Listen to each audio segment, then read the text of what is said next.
Guys আজ নাকি company ছুটি, তাই ভাবলাম একটা স্পেশাল কিছু মেনু বানানো। তাই তো বাজার থেকে বড় বড় সাইজের মাছ কিনে নিয়ে এসেছি, আর তার সঙ্গে রয়েছে আজ মাংস। আজ মাছ আর মাংস একসাথে হবে, তাই মাছ আর মাংসের জন্য একসাথে কিন্তু মশলা বেটে নিয়েছি।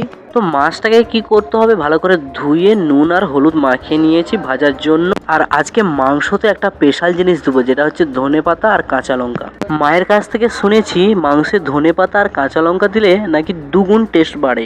আজ মাংসর পিসটা বড় বড় সাইজের কেটে নিয়ে এসেছি, যাতে দেখতে ভালো লাগে। তোমাদের একটা কথা জানিয়ে দেই, এখানে কিন্তু কাজ করতেও হবে, তার সঙ্গে রেঁধে বেড়েও কিন্তু খেতে হবে। আর মাংস রান্না কিন্তু কমপ্লিট। এবারে বড় বড় সাইজের মাছগুলো কিন্তু ভেজে নিতে হবে। আর হ্যাঁ, আজকে কিন্তু মাছ খাবো না, এটা হচ্ছে কালকের জন্য।